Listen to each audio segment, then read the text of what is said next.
Hello, everybody, and welcome back to the DLC Cafe, the gaming talk show where we encourage you to sit down with a cup of your favorite hot beverage as we discuss this week's latest gaming news before we end off with something fun and sweet.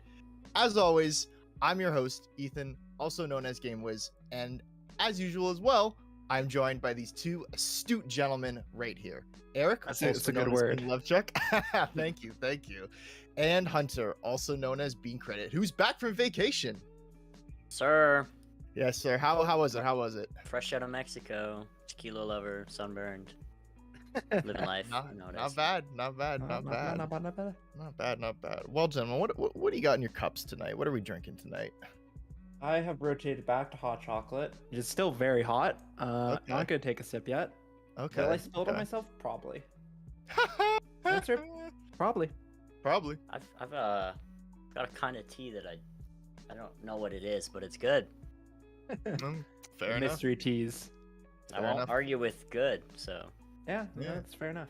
Yeah. I got a little ginger peach tea today. oh Ooh. Yeah, I haven't tried this okay. one yet, and Yeah. we got in the very Canadian mug. oh Hey. yeah oh yeah there eh? Yeah. Not really a big fan of ginger, but when it's in tea, it's not bad. Yeah. That's So, fair, that's so fair. gentlemen, I got a question for you. This is like the question of the week, it seems. Yeah. Are there more Uh, doors than wheels in this world, or are there more wheels than doors in this world? An interesting question. And like my gut says wheels. Yeah. Like my gut says wheels. Mm-hmm. But you got to think about the amount of place. Like I live in residence. There's like 50 rooms in residence, and then each room has like 3 other doors inside of it. Uh-huh. That's like at least 200 doors. Yeah. I- Yeah. I've been asked this question before. Funny enough. But yeah. And I did answer wheels.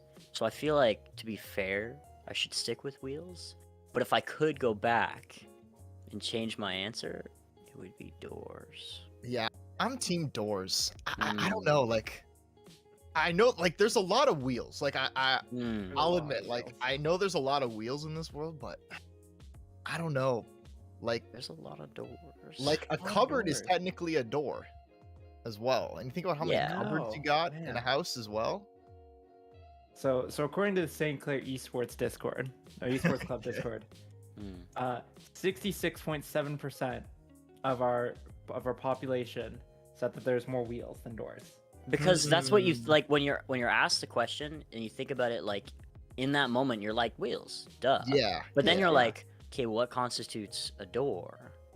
Yeah, I know. We talked about it before, but kind of like anything with a hinge, right? Yeah. Anything with a hinge is like that's a lot of doors. Yeah. You know what? I think science needs to step in here and answer this Science. question Yeah. for us. I definitely need answers on that one. I won't Yeah. wait until I get them. So And just one other funny little question I thought of before we move on to the news here. When you pour the milk into cereal, right? Is it Okay. now a sauce, broth, or a beverage? I hate all of those questions. I hate all of those answers.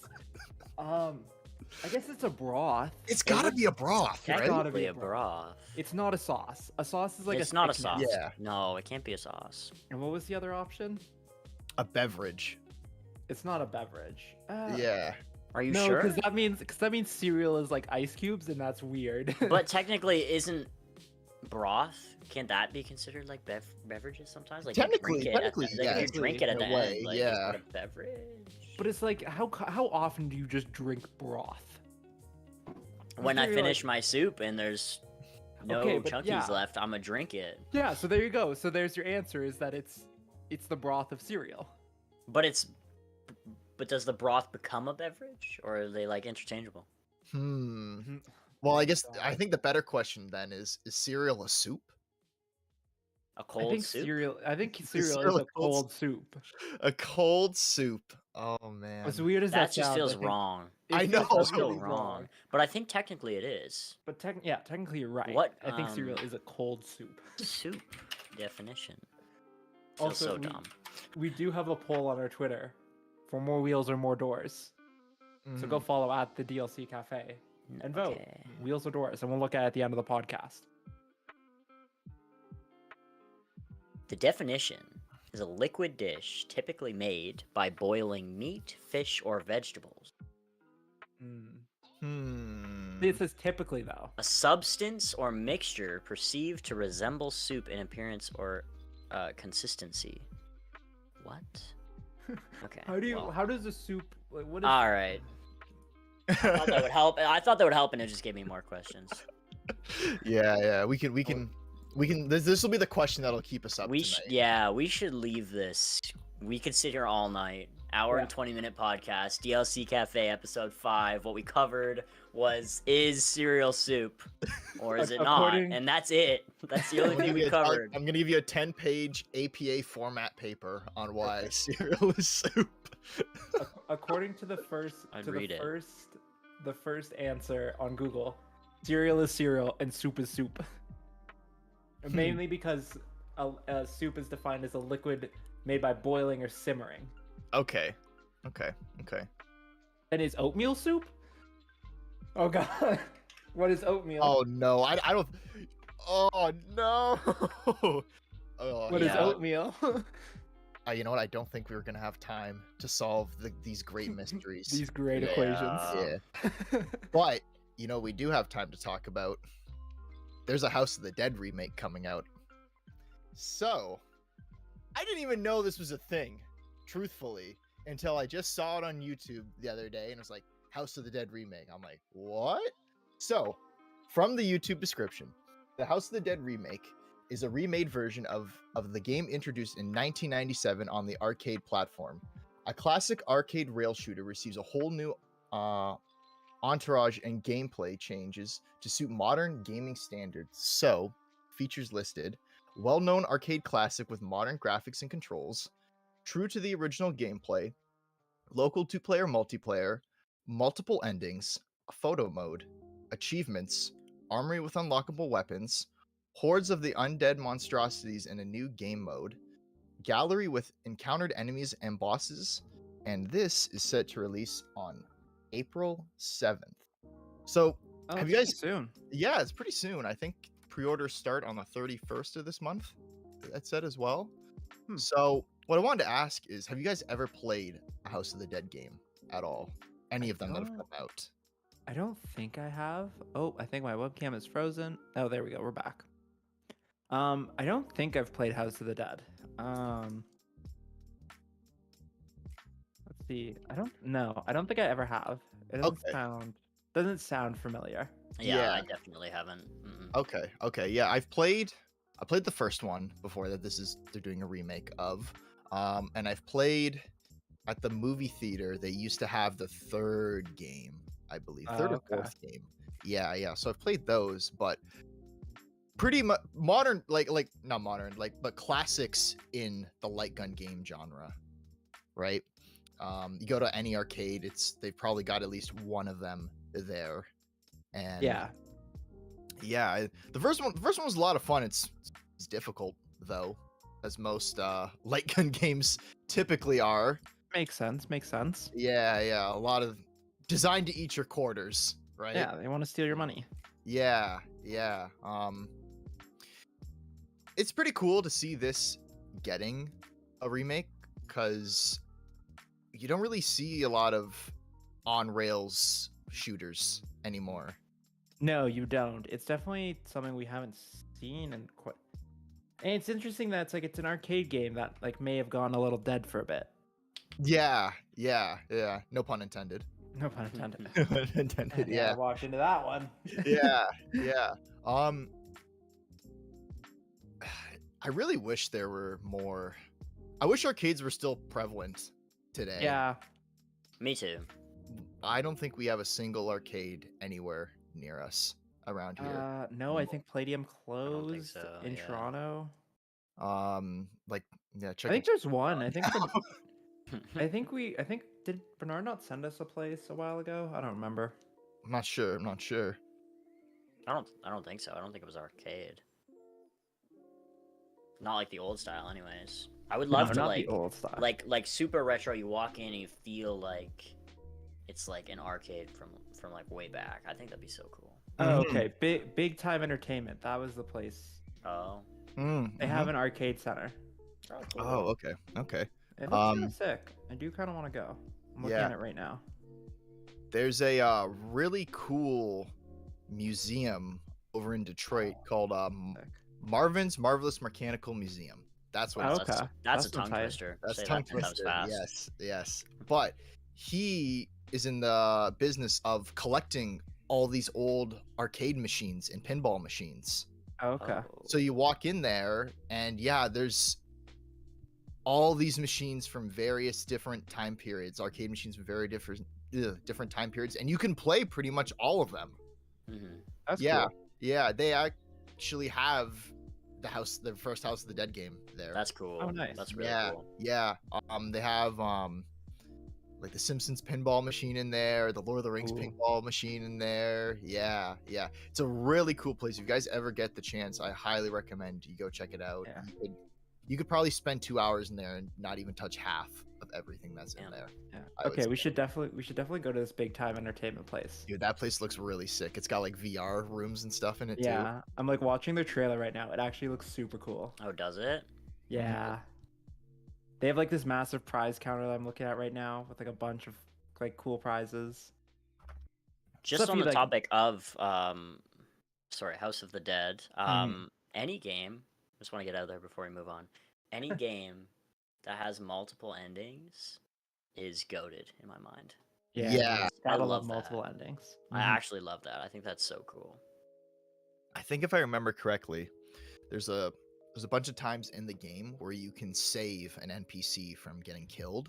Yeah, And Oh, okay. I think depending on how many you save Mm. changes the ending. that's so cool. That makes That's sense. what That I makes will sense. remember. Yeah, I dig that style for sure. Have you guys ever played like Dishonored? I think is like the coolest one. that Dishonored follows has a that. Yeah. really cool multiple ending.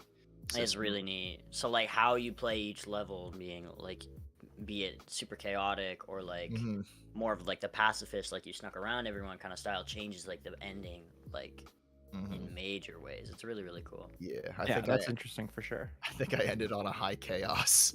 So did I, dude. I ain't sneaking around. No way. No, I was very yeah, I played that when I was way younger, and I was not adept at stealth games at that time. I was very chaotic because all of like the cool spells and stuff that you can learn, runes you can find and stuff were like, man, if I wanted to go with like the sneaky route, I could never upgrade this and I could never use this because it's just like it's too chaotic in nature. So I don't know. Mhm. Yeah, I mean, I think talking about multiple routes, I think Undertale is one of like, it's the most like exciting games for multiple routes.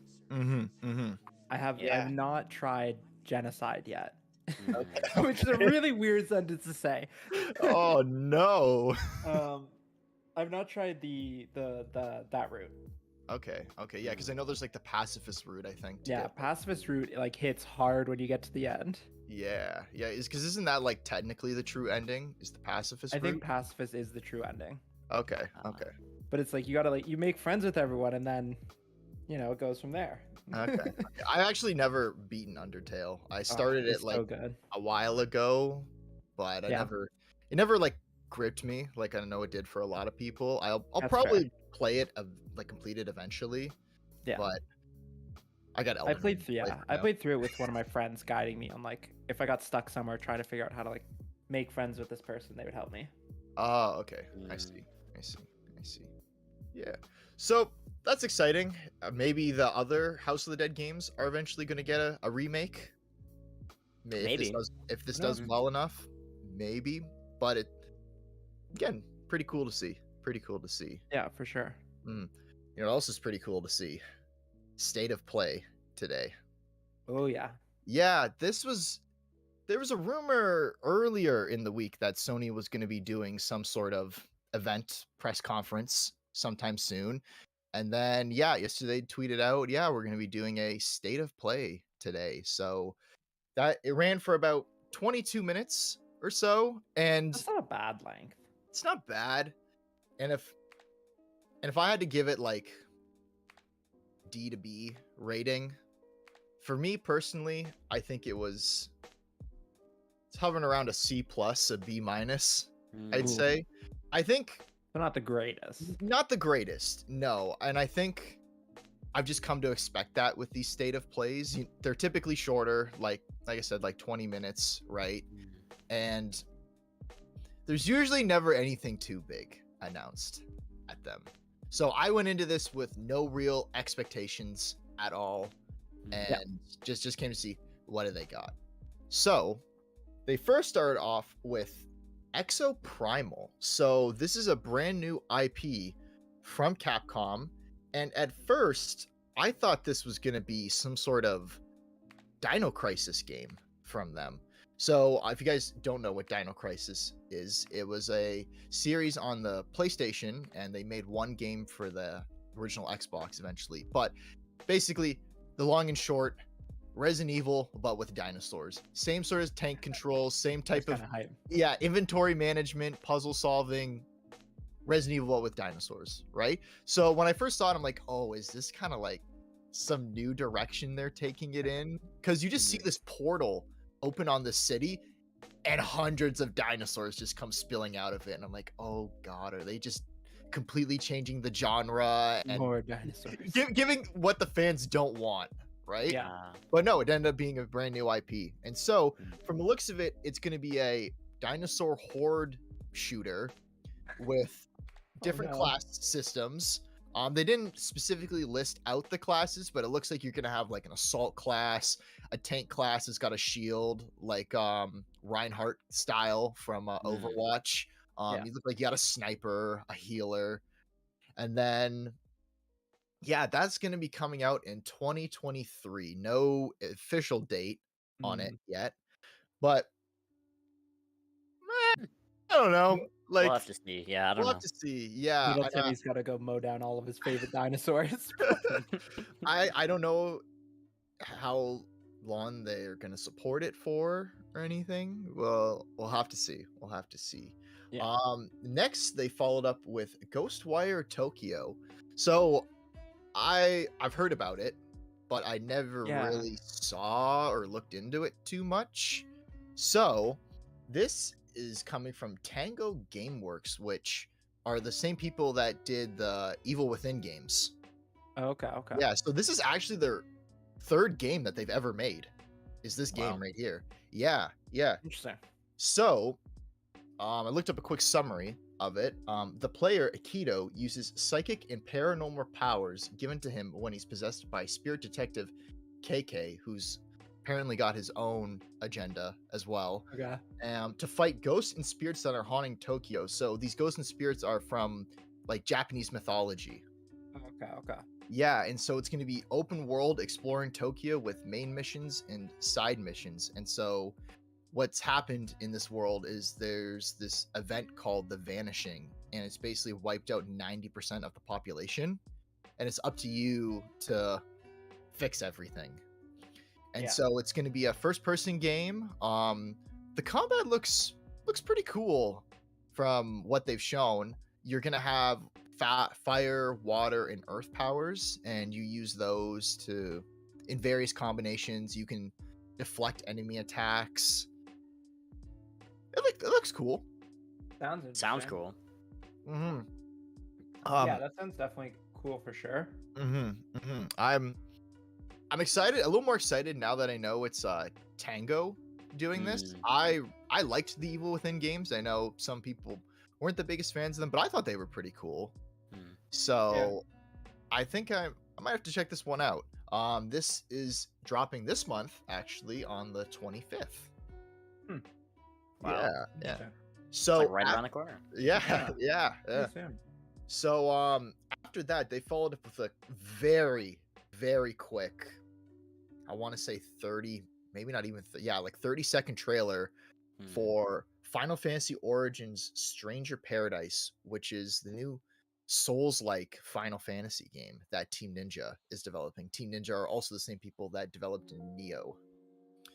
So Yeah, the trailer wasn't anything too special, nothing new story-wise. It's just showing off a few new set pieces, a few of the bosses. Pretty Yeah. pretty cool to look at. But the big thing about it was a new demo has dropped today. Oh, Oh, interesting. cool. Yeah. So basically, just in a trailer to announce the demo. So I'm probably Okay. gonna go download that after this and give Yeah. it a shot, see how it is. I guess you'll be able to tell us how it is next Yeah, week. Yeah. yeah. And then after that, they followed up with Forspoken. So this was also a game I've heard the title of, but never really saw anything yet for it. So this is another open world game, and this one is about the main character Frey Holland is transported from New York City into the fantasy world of Athea and must use magical powers to survive and make her way home. Oh, okay, So- that sounds interesting. yeah. It looks like there's going to be a bunch of dragons you get to fight too, which looks pretty cool. The boss battles that they were showing off looked pretty epic. Okay. And a big theme of the game, more specifically the gameplay, is fluid movement, keeping that momentum, being able to dodge and do attacks. And it's not like you're just stopping, attacking, move, stop, attack. It's all continuous and free flowing. Kind of like in Mirror's Edge, you're keeping that momentum going. I think that's a really cool concept on paper, and then I end up playing games that have similar features, and I just find it's like, oh my god, there's like so much to like keep track of. It's when you're so used to just like the like you said, like dash, attack. It's just like, oh, there's extra steps to it now, which is both cool and like exhausting.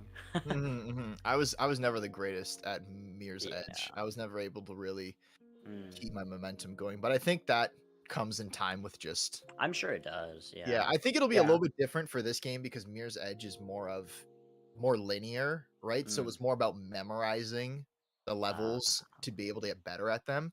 But with this being open world, you have this constant like playground to mess around in and get better at. I gotcha. I'm definitely excited to see how it plays for sure. Yeah, it sounds interesting. Yeah.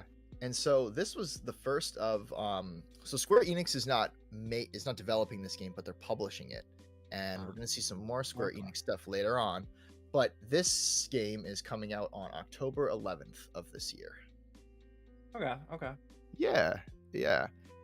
And then after that, we had Gundam Evolution.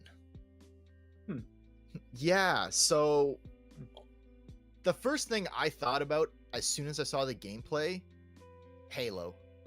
Okay. It has that very arcadey Halo feel to it. Just from the way, like, even the maps look really Halo. Yeah. When I was watching it. And just the way the guns, like the recoil and everything like that, just very, very Halo when I saw it. Feels very Halo. Oh, okay. Yeah. That's yeah. interesting. Like Halo in a good way, or Halo in like a it's been done before way? It's been done. Yeah, like, Or that undecided. Or both. Like Both. yeah, it looks good, but like I would have liked to see maybe something new, maybe something. yeah, I don't. Yeah. It looks okay. I mean, it's they're having a network test for it this spring. For Okay, that's cool. Only in the U.S. and Japan, it said. That's boring. Rats. So I don't know if us in Canada are getting counted. in normally that. not. Probably not. Always But getting left out. yeah, No, how rude. yeah. But the guns looked really weird in the game. Like they didn't look polished enough. I wasn't impressed with the graphics on the guns. The levels looked okay, but the gun graphics weren't very interesting to me. I feel like a gun is pretty important on like, especially when that's your main weapon and that's what you're gonna be looking at most of the time. Exactly. Yeah, I'm looking at it right now. I see what you're saying. They look very like the one gun looked like something you'd see in a Unity game. Like very simplistic. Looks like someone almost just made it in Blender and just shoved it into the game. There's no detail at all. Exactly. There's like no. There's literally no anything. Nothing. There's nothing. Yeah. Wow. It's like as Fun. as simple as you could go. It's a free-to-play game. Oh, okay. Really? Interesting. That. Wow. If the guns look that bad at base, It's a money grab. it's a money grab. It's a free game. The guns look horrible. Buy this epic skin that we actually put work into. The guns look better. Yikes! Don't like that. That's not cool. That's not chill. No. That's Yeah, so I don't know. Like I said, that was one of the more like disappointing parts of the show, I would say. Yeah, like they're Gundams. They should have cool weapons. Yeah, like You're gonna tell me a robot's gonna carry a boring weapon? No. Yeah. It's gonna have a laser sword because it's a robot and it can do that. Mm-hmm. Yeah. Well, there was something pretty cool after that. I haven't played a lot of these on here, but they're coming out with a Ninja Turtles collection. The Ninja Turtles Cowabunga collection. So, how many games is this here? 1, 2, 3, 4, 5, 6, 7, 8, 9, 10, 12. 12 games. That's quite a few games. Wow. I mean, some of them are the same. We have Tournament Fighters 3 times. Yeah. The 3 different versions: the NES, the SNES, and the Genesis version. So they must be just completely different games. They must be. That wasn't uncommon for the time for the Genesis and like the SNES versions to be completely different. Aladdin is a really good example of that. Yeah, so they might be just completely different games. Yeah. I guess the only one I would be excited to play on here personally is the Turtles in Time game. I know that's one that gets mentioned all the time. Yeah, as being one of the better Ninja Turtle games. One of the better Turtles. Why specifically that one? What about it? I think because you could play 4-player co-op on it. The arcade cabinet was huge for it because there was 4 arcade sticks and everything on it. Damn, imagine playing a 4-person arcade game. Yeah. I think if I remember correctly, are you guys familiar with 1-Up arcade cabinets? I don't know. It sounds familiar. They've done a lot of reproductions of arcade cabinets. Usually in a smaller form factor, but this was one of them, Turtles in Time, that they have done. Okay. Yeah, it's got the big 4-player control scheme on it. Damn. Yeah. So anyway, that's cool for Ninja Turtle fans. Yeah, and then after that, this was another kind of meh announcement, Giga Bash. So this is like a top-down monster brawler in like a city. It looks like Tokyo, kind of like Godzilla versus King Kong type deal, right? Just all these different like monsters just battling it out against each other. Okay, my camera's bugging out. Yeah. We're just gonna set it over here. Yeah, like I said, top-down perspective. Only was like a 30-second trailer, not much detail given. Interesting. I'll have to watch that later on. It's hard with those like super short trailers, especially when the game kind of looks like when you hear the idea and it's kind of like I don't know, like you'll have to see how it looks, right? Yeah, I definitely want to know more. It sounds interesting, but I want to know more. Yeah, exactly. Want more of those deets. I was so happy when I saw it. I did not expect this at all, but JoJo's Bizarre Adventure All-Star Battle is getting a remake, or sorry, not remake, remaster for PS4, PS5, Xbox, PC. I've always wanted to play this one, but as you know me, I like to have my games physical, and to get a physical copy of this game.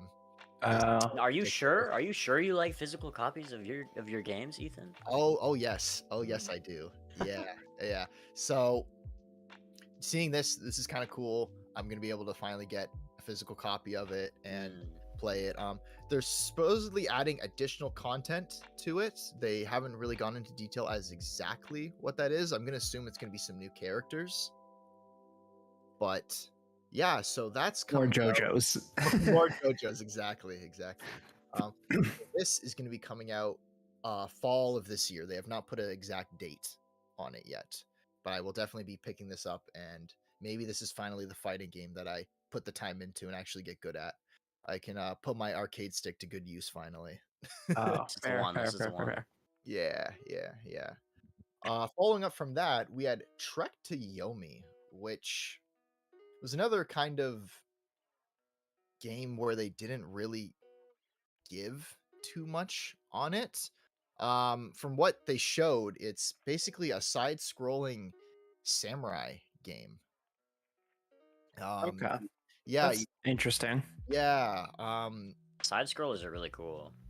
Yeah. This one's in all white too. All black and white, you said? All black and white. Yeah. Okay. Yeah. Wow. I Interesting. kind of want to see pictures of this. Mhm. Hold on, let They me see.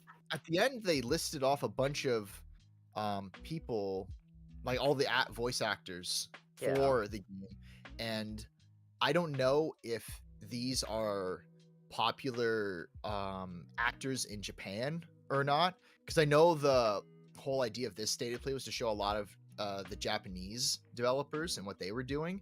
Yeah. So some of the people they listed there might be really popular over in Japan, but I'm not too sure. Okay. This Or they looks could have really just cool. listed, This looks really, really cool Mhm. from what I've seen just now online. Looks like it's gonna be really, really artistic. Kind of Yeah. invested in that. So that's coming out spring of this year. Nice. Interesting. Yeah. So, and then saw some Returnal news. I didn't expect to see Returnal here at all, but they're coming out with a new update, Ascension. This is going to be a free update coming out March 22nd, and it's going to be adding co-op and a brand new survival mode to the game. Okay, that's interesting. Yeah, I still haven't checked Returnal out. I heard pretty good things about it. Yeah. I know like one of the things people didn't really excuse me, like about it was the fact that you can't save your game, I think still. I don't know if they ever what? put out an update for that. But That seems like one of the key features. the idea is you have to beat the game in one go. That's the idea of the game. You have to beat it in one go. How long is the game? Oh, yeah. I'm not too sure, to be honest with you.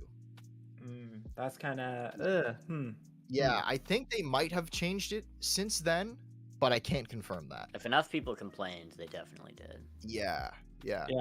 Adding co-op and a whole new survival mode is like a lot of content to add. I think the co-op mode will be better for getting people to finish the game now. Well, yeah, if they don't have that saving feature added since then, absolutely. Yeah. So that was cool. And then they ended it off with 2 more Square Enix games. So these are actually being developed by Square Enix. So the first one they show off was the Deal Field Chronicle. So this is coming out this year, no release date for it yet. And basically it looks like it's going to be a cross of Final Fantasy Tactics and XCOM. You're going to have like your squad, you're going to move it around the battlefield and assign orders and all that. It looked okay. I wasn't really impressed with the graphics on the game. And oh my god, don't even get me started on the lip syncing. It was is it bad? Atrocious. It was so bad. I was like, you know, like PS2 like games, you know, they're like like that, and then it's just like some guy, you know, not talking that speed clearly at all. Right? Yeah. So yeah, I don't know. I'm not, like I said, I'm not the biggest fan of XCOM games. It's just not my cup of tea personally. But I know there are a lot of people that do like this genre a lot. So see how it does.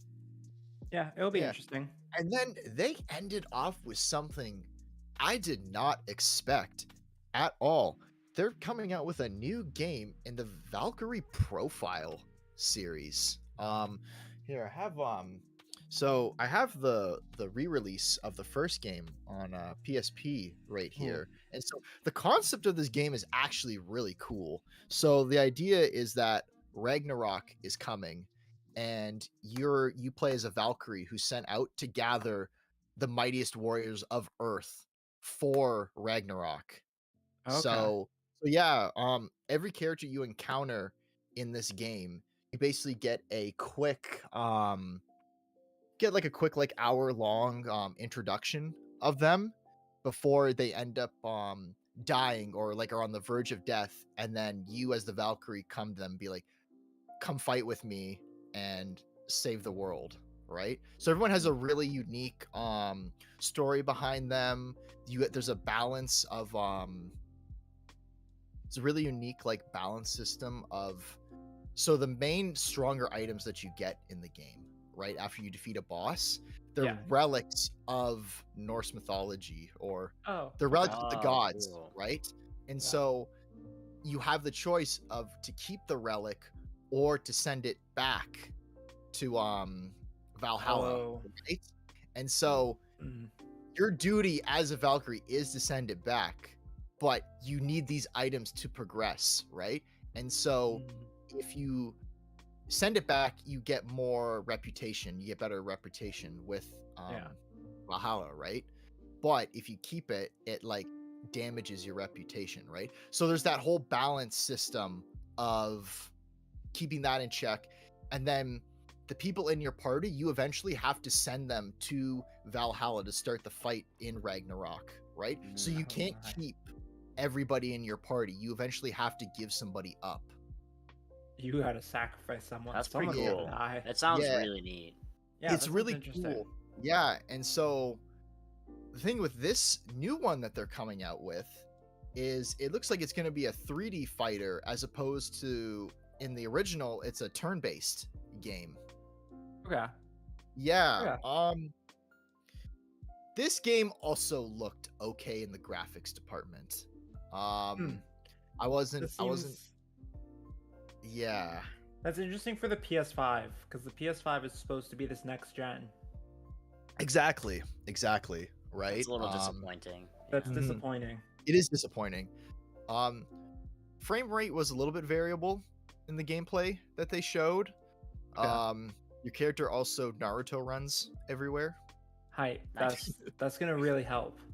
Yeah, you know, aerodynamics, right? Yeah, some people think it doesn't help. Definitely helps. 100%.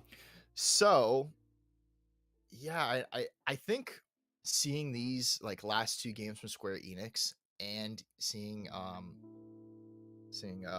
Forspoken here, I think there's a good chance that PlayStation is looking to acquire Square Enix under the PlayStation family. Yeah. Square, that'd be an expensive buy. Yeah, It'd be a really expensive buy. Square is very popular. Yeah. Right? I think it makes sense though. I've always associated Square Enix with PlayStation. I've never really associated them with anything else personally.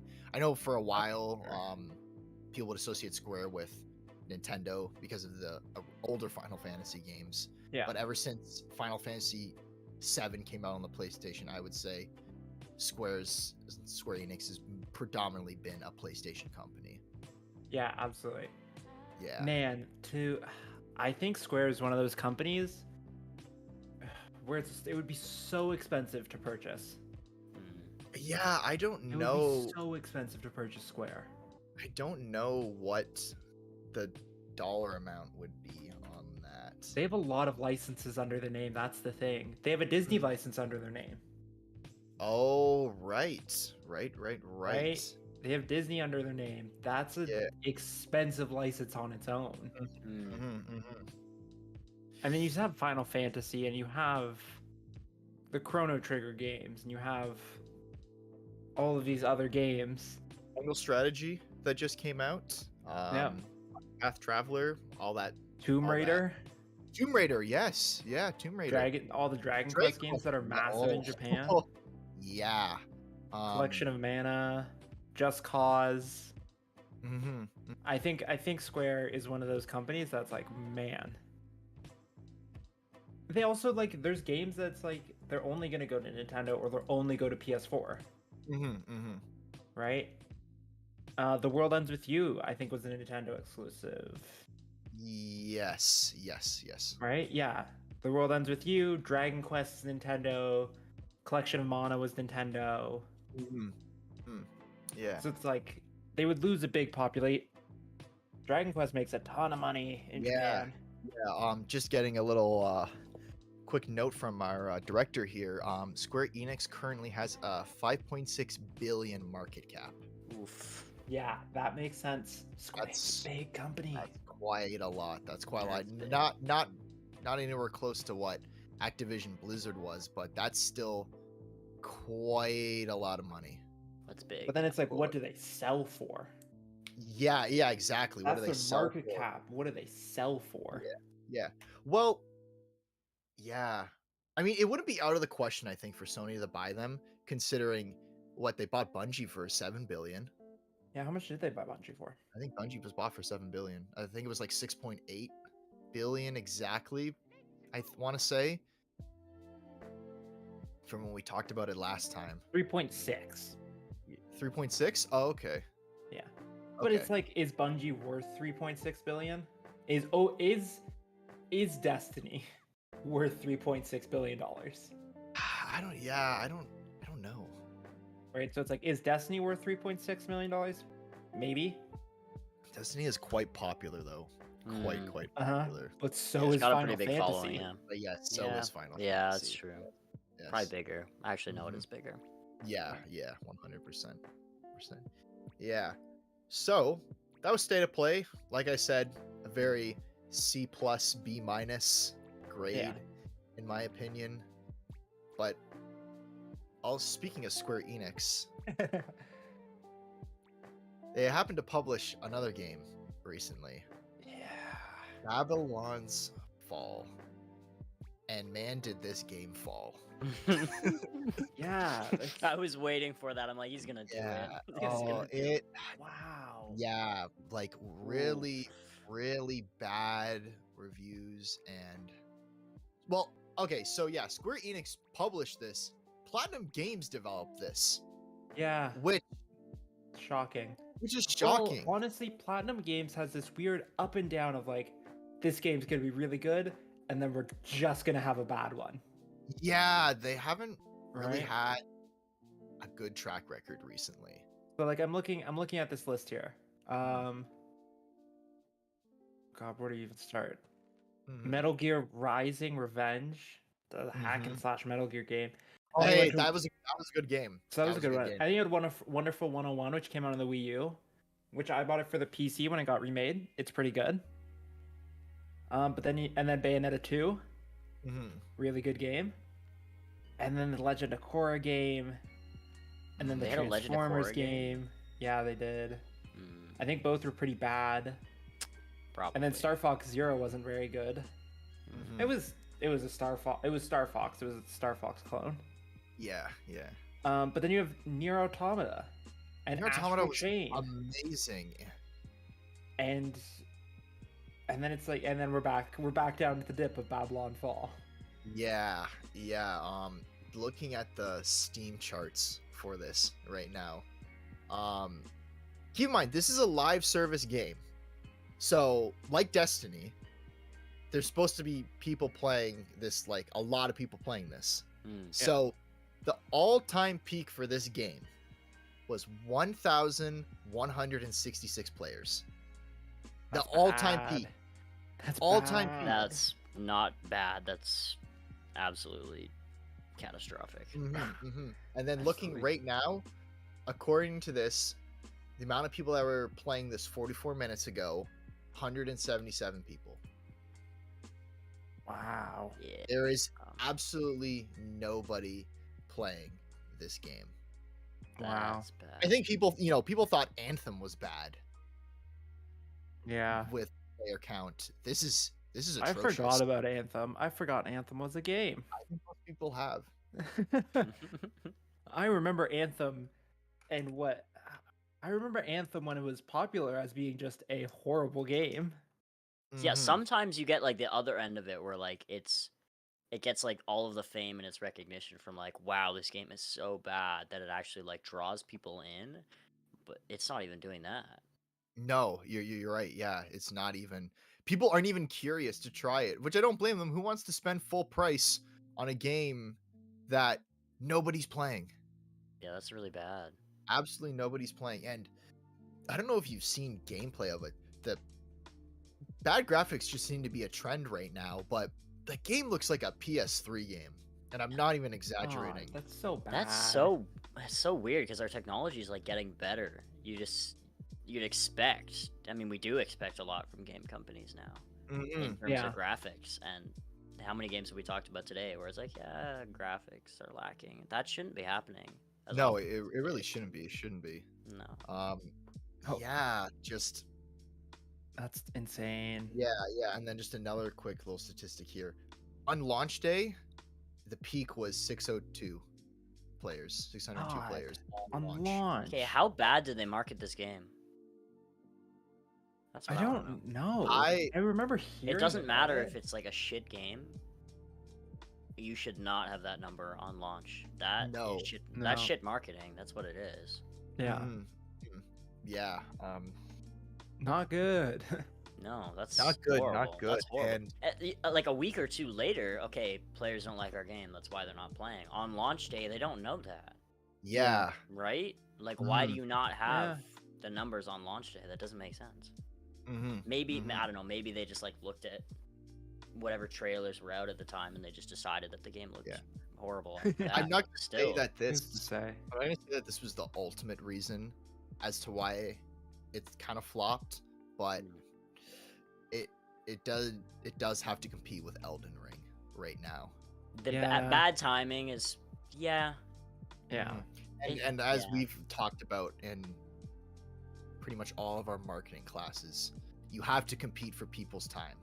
Yeah. Mm. And I don't think people want to put their time into this right now. Does not sound like it. So Mhm. what? And- Like, what's their next moves at that point? Like, what do they do? I don't know. I Can don't you Do do you know. win in the game? Yeah. I don't think they have many options. Yeah. Yeah, I I don't really don't know where they Refund go money. with this. Refund everybody's money. Take it off the market. Redo all of the graphics. Change it up and release it at a better time. Yeah, pull like a Final Yeah. Fantasy 14. I don't know. It's an option. It would be a hard option, but it's an option. Yeah, but you know what's harder is letting it sit where it is right now. It's Mhm. fallen. Oh, for sure. It Yeah. is on the floor. Yeah, you're not Mhm. wrong. That's You're bad. not wrong. Yeah, so I don't know what this means for Platinum. Maybe they're going to be looking to get acquired potentially in the near future. Who's I to know say? yeah, who's to say? Yeah, it's just it's very unfortunate because I do like a lot of Platinum's games and Yeah. I don't know, well, we don't even know when Bayonetta 3 is coming out still. That still doesn't Probably even have I think this year, I wasn't it? think this year as well. But even that, when they showed the trailer for it, that game can't run on the Switch. It can't. No. That game was dipping into 13 FPS in a lot of the battles. There's a lot of improvements that need to be done Yeah. on it. Yeah. Well, that covers the smaller stuff for today, gentlemen. Yeah. So our big topic for today is last Thursday, the Nintendo Switch turned 5 years old.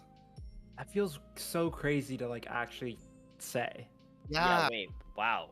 That just Switch like is just 5 dawned on me years. right there. 5 Mhm. years. Wow. 5 Yeah. years. 5 years. Does Yeah. not feel like that. No, Yeah, it no, it doesn't. really doesn't. It really doesn't. So we all have Switches here, right? Do we all have Switches here?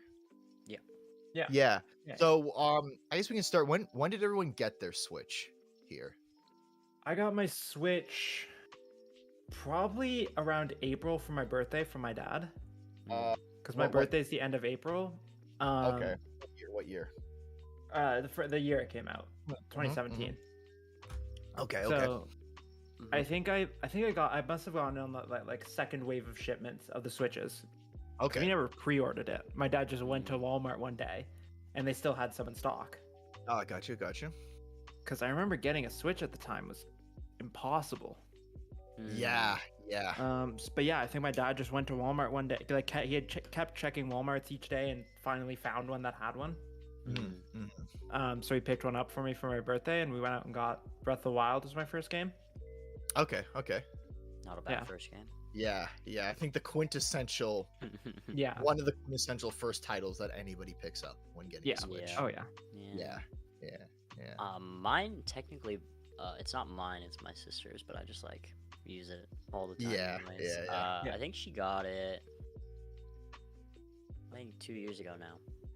Okay. So. Yeah. So I got mine 2019. I believe. Okay. I believe I got mine 2019, and I got Breath of the Wild with it. Kind of. Did you get the one with the cardboard box that gives you like the art and stuff in it as well when you got yours, Eric? No, I don't think so. Oh, okay, yeah. I definitely just got the box one, the regular game. Oh, okay, yeah. And then I got and then I had to get Smash with it as well. Oh, of course, yeah. So those were the two that I ended up starting out with.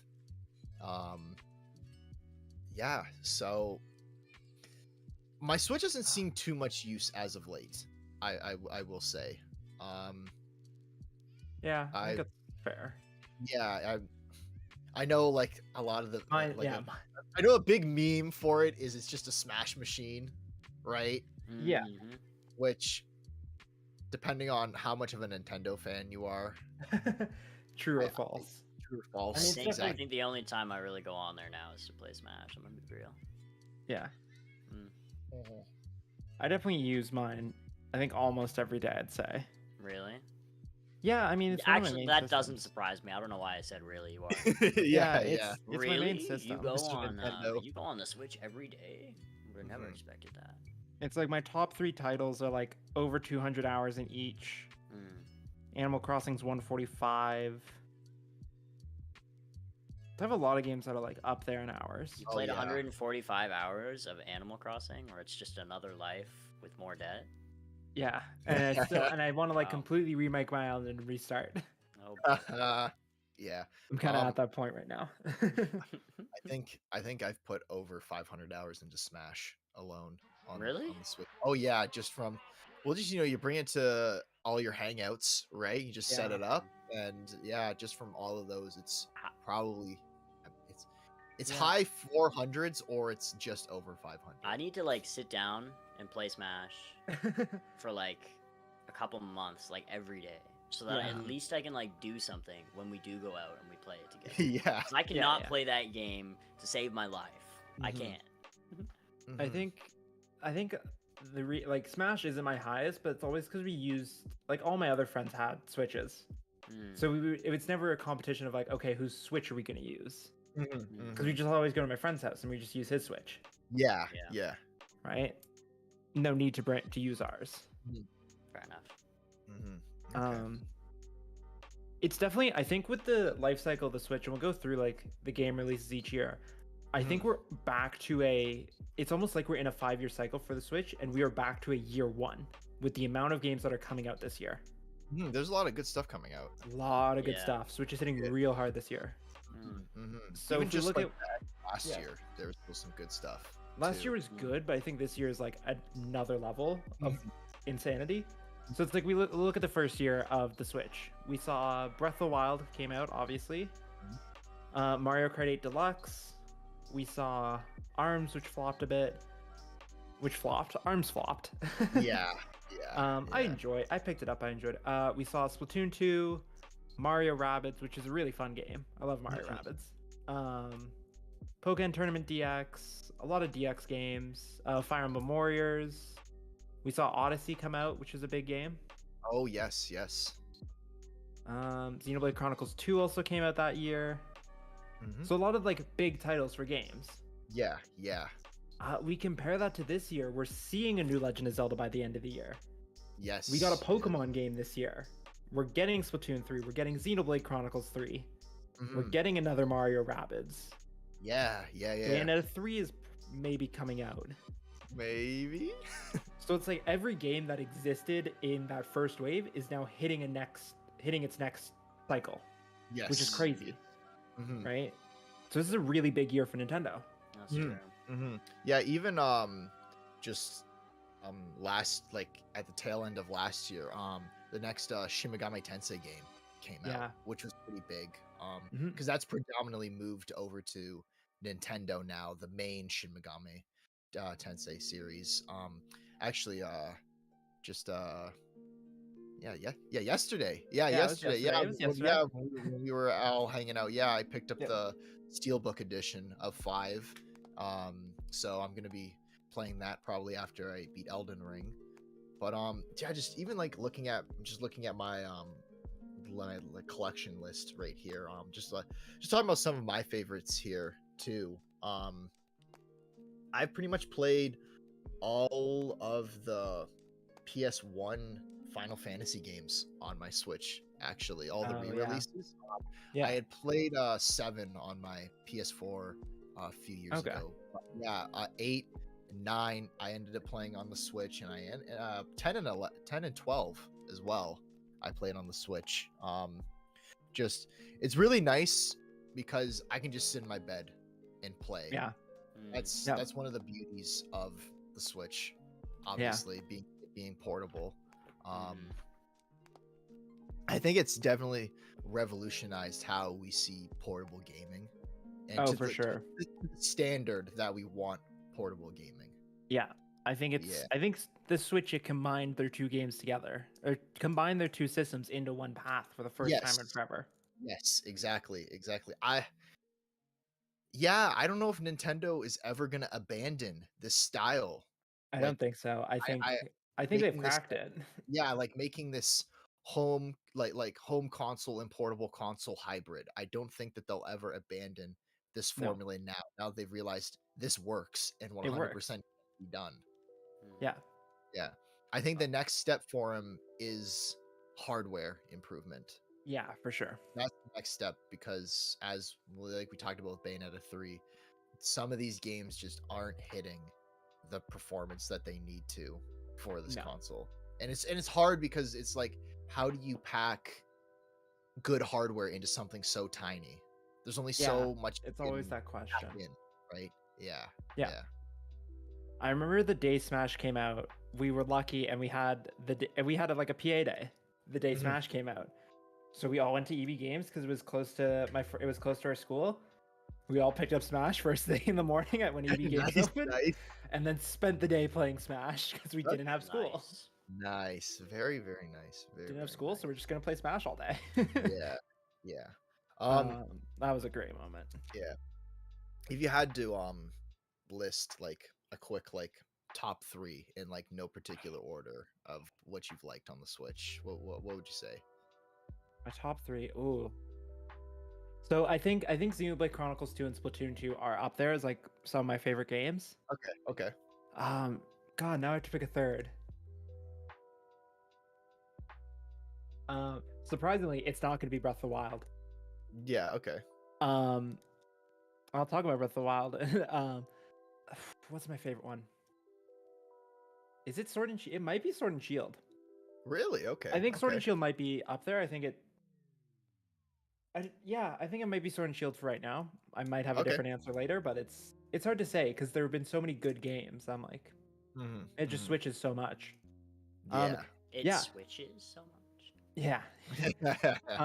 As a huge Legend of Zelda fan, I know a lot of people like Breath of the Wild. I like the game. The game was great. It's not my favorite Zelda game. And it's missing the one key element of a Zelda game that's a good dungeon. Legend of Zelda games are normally built on having really good dungeons. Yeah. Breath of the Wild doesn't. They're garbage. They're not interesting. And I miss that aspect of like, I want to go to this cool dungeon and explore. Find some item that's going to help me. And I get that Breath of the Wild was truly open world, but it's like, you can still get items to make travel easier. Do things differently. Right. You can right. solve this puzzle without this item, but if you get this item, oh, you can do this now. And I just missed that. I missed that in Breath of the Wild. Yeah. So that's why it's not my favorite game. I never ended up beating Breath of the Wild. I got to like the last like one of like the 4 people you have to go and like meet or fight before you go and fight Ganon. Yeah. And I just kind of lost interest with it after It's a that long point. game. It's a long game. It is a long game. It is a very long game. I think it took me a while to like. I think I beat it. I think it took me a while to like get all the shrines and go back to it. I did get the Master Sword though. I did end up doing that. I still have to beat the Master Trials. I still have to beat the DLC. Yeah. Like for me, I mean, Smash is definitely up there. Yeah. It's the only. Smash is like up there in the races for that 3rd spot. Yeah. It's like I've said before on here, it's the only fighting game I'm somewhat good at. Yeah. And so it's just hours. It's just hours upon hours of fun. Like every match gets your heart racing. You know, it comes down to that. You're both at 100%. Last stock. Anything could be a kill shot, and your heart's just pounding and For pounding. sure. Yeah, there's no quite exhilarating feeling like that. I found on Tabletop Simulator, we found Risk, but instead of rolling dice, you play a game of Smash. And man, when you know your friends are better at you than Smash, you don't want to play that game of Risk. No, oh my god. Pass on that one. like- Oh my. Yeah. Like, I could attack you and it will have a stock advantage. But how long is that stock advantage going to last, and how much am I going to lose here? Yeah. This is no longer a game of luck. This is a game of skill. Yeah. And then just like a couple other ones here. Let's see. I know this was like a multi-platform release technically, but I played on the Switch. Blasphemous. Have you guys ever heard of Blasphemous? Yeah.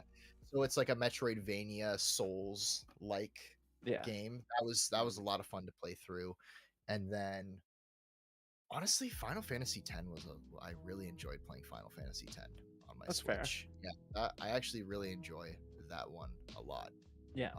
I know some people like it, some people don't, but that has probably my 2nd place spot of my all-time favorite Final Fantasy games. Yeah, that's a good list. It's a good list. Yeah. What about you, Hunter? My top 3. I'm just gonna say Smash because it's easy. Yeah. And then the other 2 are Hollow Knight. Hollow Knight is a great game. Hollow Knight. Love Hollow Knight. Hollow Knight on the Switch just feels really, really good. It's nice to have it like right there. Right there. Yeah. The next one is Skyrim, because who doesn't like Skyrim? Yeah. It's I kind of forgot about. Yeah, Skyrim came to the Switch. Yeah. That's kind of sick. And one of the ones that I was gonna mention, but I wasn't 100%, so tell me if you guys know or not. I'm pretty sure, I'm like 90% sure that Apex moved to the Switch. It did move to the Or Switch. it has, you can play Apex on the Switch. I think you can. Almost sure you can. I feel like I saw it 100 times. Apex, I think you're right. Yeah, I think you're right. Which I also, like, I haven't played, but I love that game. Yep, it's on the Nintendo Switch. Yeah. I love that game. I played it a lot on PC. I think it's fun as hell, and I think it would be fun as hell on the Switch as well. So, yeah. I mean, talking about Hollow Knight, I think you identified one of the biggest benefits of the Switch of being this third-party power console. I think that is one of the Switch's like best features is the amount of third-party support that Nintendo actually gave people. Like I said, I played like all the Final Fantasy games on the Switch. And we saw like indie developers took off on the Switch. Hollow Knight became massive. Hollow Knight was huge before, but then it was like massive boom with the Switch. It's a great game. 10 out of 10. I need to play it again. I haven't played it in forever. I have it. I've never played it.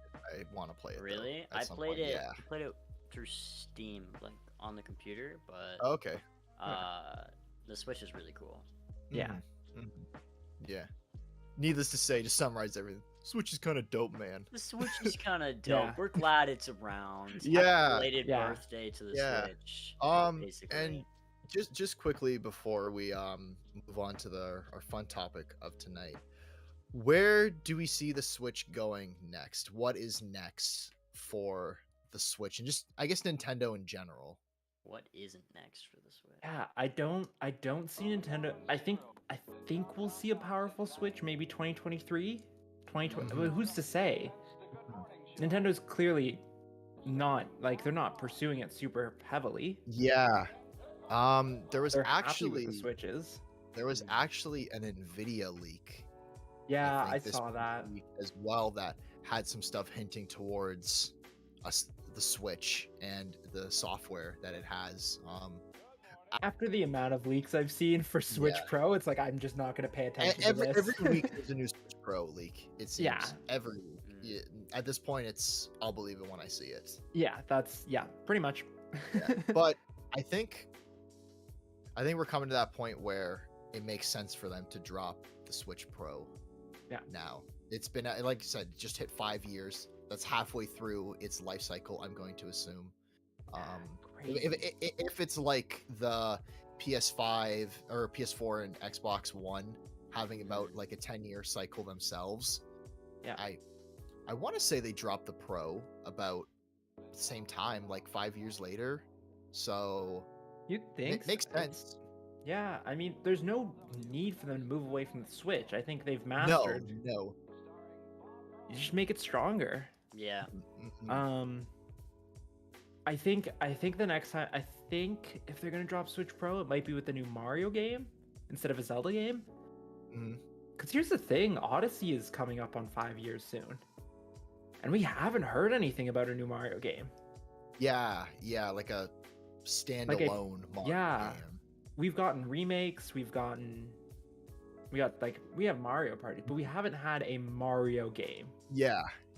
Which is weird. It's odd to not have a new Mario game in so long. Because for a while they were split between the DS and the Wii, and you'd get new titles. But yeah, we're on 5 years without a new Mario game. Yeah, I think we might see maybe more hardware in the dock potentially. Yeah, that's doable. I mean, we will see upgraded hardware in the actual Switch itself, but I think they might start considering, we need to put additional hardware into this dock, so once it's in docked mode, we can really maximize its performance. Yeah, maybe. Yeah, and then I guess it's a matter of what this would be priced at. Yeah, I don't know. Because the OLED is $450, right? I believe. I think maybe you go to $550, but that's a hard sell. I think you stick around $450, $500. Yeah, I guess it depends just how they can work it out with supply and manufacturing. Yeah. And maybe that's why they've just delayed the Switch Pro. It's chip shortage. Chip shortage is huge, yeah. So what's the point of trying to just add more to it? Yeah. Right? Yeah. Here's the big question. Metroid Prime 4, will we ever see it? Does it still exist? It somewhere. It's just, it's like Half-Life 3. It exists somewhere. Well, it's somewhere like we know it exists. It's not like Half-Life 3 where does it exist? It's like, this game exists. Somewhere. somewhere in some dusty old Nintendo basement. It's there. Yeah, just because it was announced in 2017. I think it was announced at the first E3 after the Switch came out. They were like, hey, Metroid Prime 4, get excited. 2 years later, we're scrapping everything and restarting production. Oh, okay. And we haven't heard anything since. Yeah.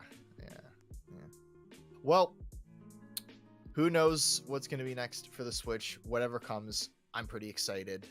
Yeah.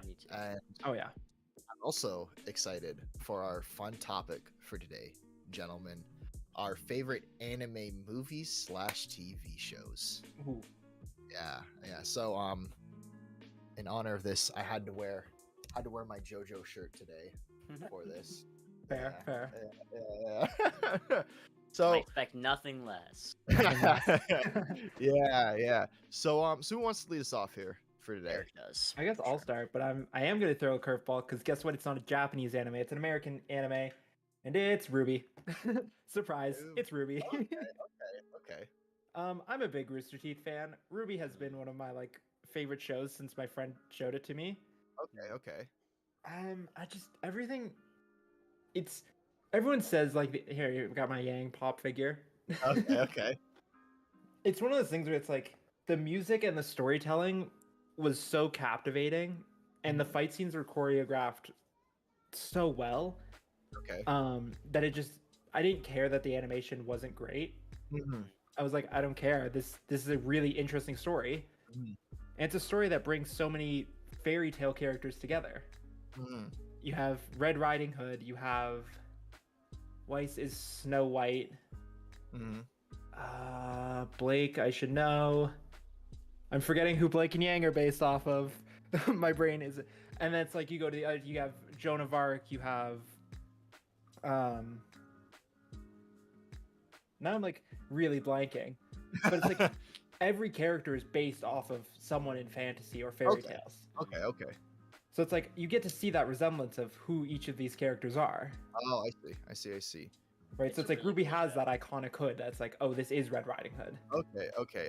Real quick, I'm not familiar. What's what's the quick summary of the show other than just bringing all these fantasy fairy tale characters together? So it's four girls get joined in this like combat fighting school to fight off these like monsters of evil called Grimm. Okay. So the first 3 seasons of them are like them like through school and like watching them grow and develop as characters. And, like, coming together as like a team. And then stuff goes off the rails and it becomes an anime. Okay. But yeah, the first 3 seasons are them in school being teenagers, fighting bad guys, fighting evil monsters. Okay. I'll send you guys the first trailer later. Okay. But I think what makes the combat so interesting is the combat is it's dance choreographed. It's choreographed to the music. Oh, okay. So the creator the creator Monty Ohm was very into like dance and making the choreography very dance. Okay. So you get that rhythm and that flow to the combat. And the music is some of my favorite. It's Jeff Williams.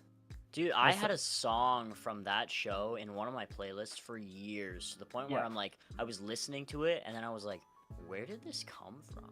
And then I like did some research and I'm like, oh, it was like back when I watched Ruby, like way back.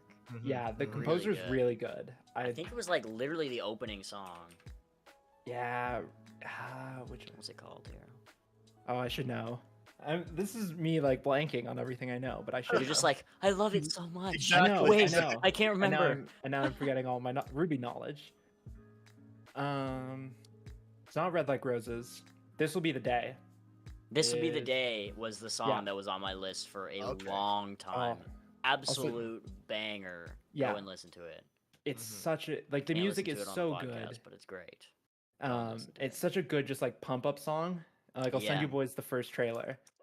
Okay. And the main character has a sniper rifle scythe. Oh.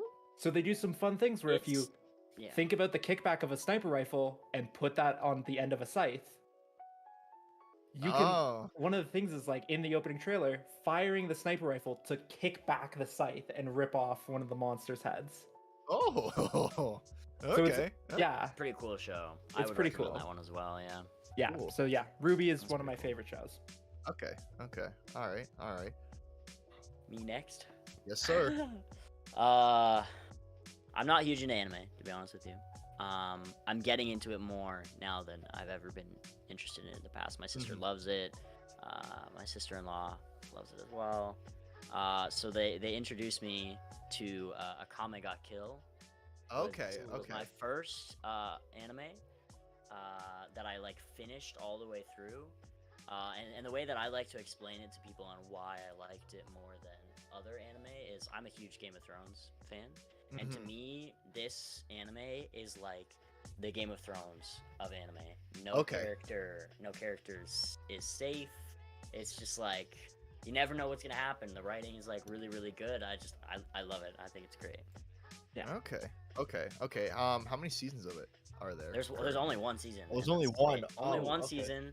A nice So short and watch. it's funny because I'm like, it's the only anime I've ever finished, and it sounds Yeah. like it's like this long show that I finished. But like other animes, I watched 2 episodes, and I'm like, the writing just feels like kind of childish to me. It's not like too mature, and then a Comic Kill comes along, and it's like, oh my gosh, like there are really important characters dying like every other episode, and it's like it keeps you on your toes, and that's that kind of style of writing to me is just like really, really interesting. So yeah, it came out in 2014, and there's only 1 season, and then it's just finished right there. Okay. Is there potential to be more, or does it wrap up at the end? It wraps up. It's done. Okay, So that's it's nice. It's literally just one and done, written really, really well, and you don't have to worry about like the next season's not owning up to what the first season was. It's really cool. If you haven't seen it, highly suggest. Okay. Highly suggest. Just don't get attached to anyone. Yeah. Everyone's gonna die. I like that because a lot of the time in anime, there's that problem of it gets 1 season, and the 1 season doesn't adapt everything, and then you're kind of left like, oh, right, like you either got to go seek out the manga to finish it all at that point. Exactly. Right? Yeah. So that's mine. I like a couple other ones. Jujutsu Kaisen. I did finish recently, very, very recently. Love Jujutsu Kaisen. I love the writing, the music. It's very cool. And then Full Metal Alchemist was the love Full Metal Alchemist. Yeah, love Full Metal Alchemist. I never watched Brotherhood though. I just watched Full Metal Alchemist. Same. I heard Brotherhood was better. But Yeah, I've never watched the original, but I've started watching Brotherhood. Oh yeah. Because my friend was just like, just watch Brotherhood.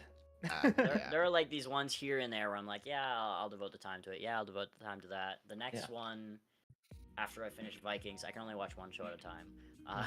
After I finish Vikings, I'm gonna watch Demon Slayer, the first season. I've seen the movie.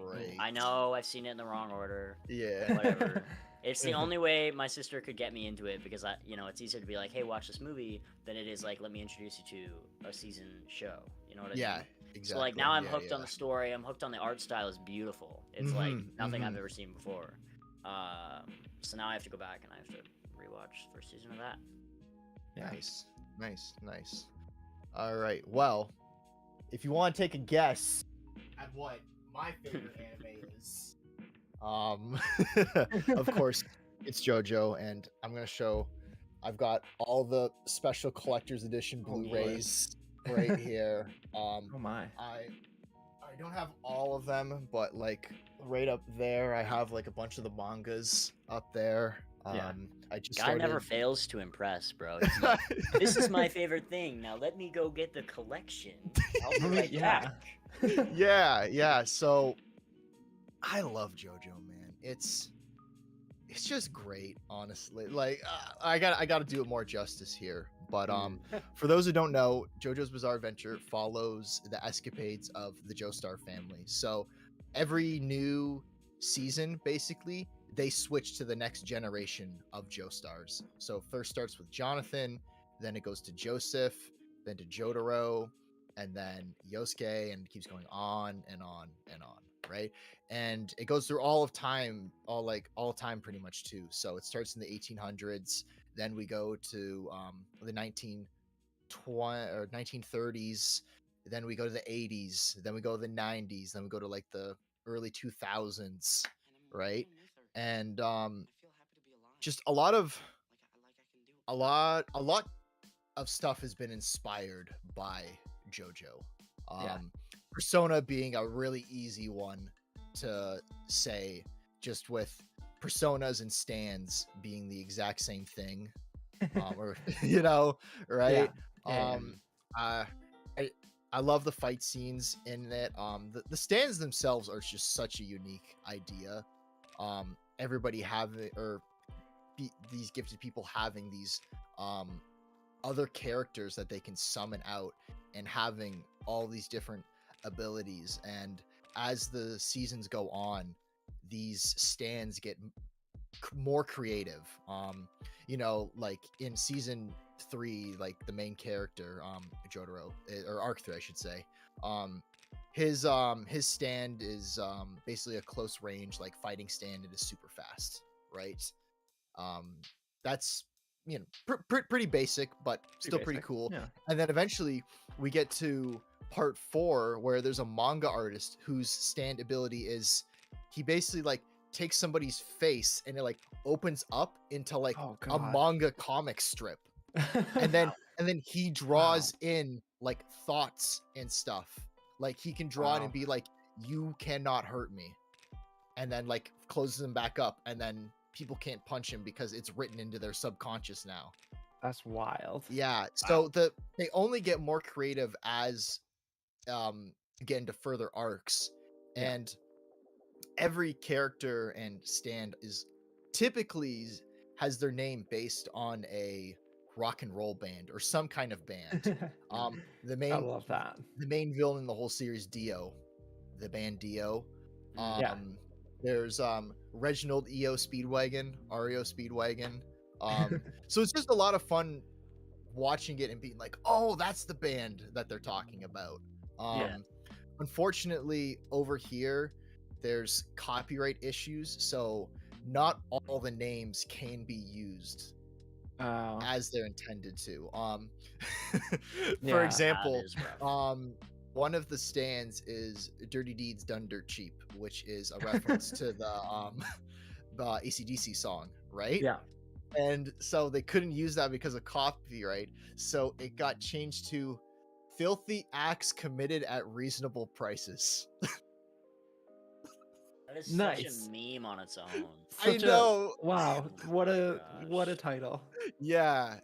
So that happens every now and then, but yeah, I absolutely love JoJo. It's definitely my favorite shonen franchise of all time.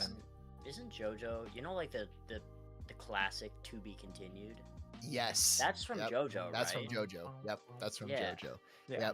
Yeah. Very iconic. Don't even know. I didn't even know that for a time, and then my brother was like, that's from JoJo, right? JoJo's Bizarre Adventure, and I was like, really? Yeah.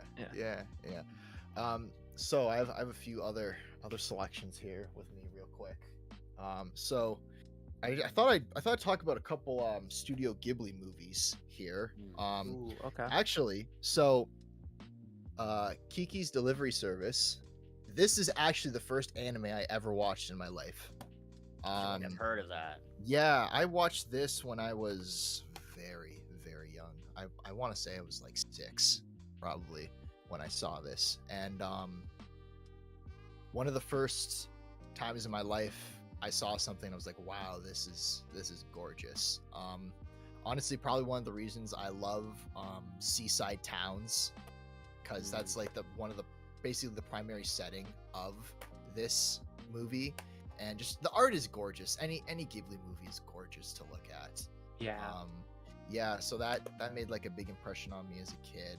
I was just blown away by how it looked. I didn't know anything could look that detailed.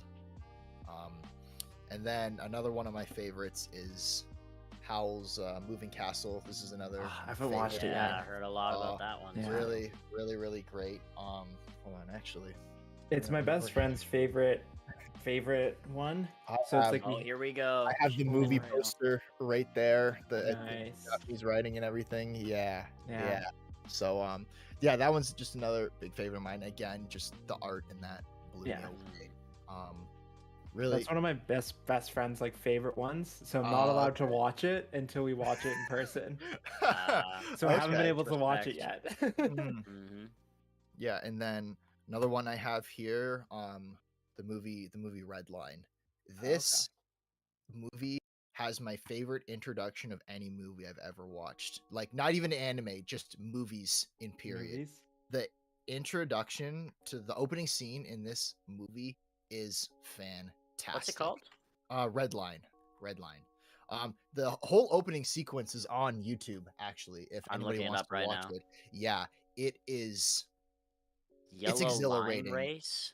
Yes, the Yellow Line Race. The whole introduction is exhilarating. The music is just in your face. It's this awesome drag race going on. Interesting. And like pretty much nothing is off limits on it. everyone's popping nitro pills to go faster. Damn. Yeah, and the main character, Sweet JP, drives a really cool Trans Am. And you got like all these other futuristic cars, but he's just driving this Trans Am, right? Yeah. It is dope as hell. It's awesome. It is such a sick movie. I recommend it to anybody. And then another you know what? I'll leave that one. I will, of course, end off with I swear I talk about this probably every podcast, but the original Berserk TV series. I swear I talk about Berserk every podcast, but Berserk is amazing, man. It is so good. So this series covers the Golden Age arc, which is predominantly the arc you want to start with, because it gets the ball rolling, basically. Good stuff. They did make 3 movies that cover this arc as well.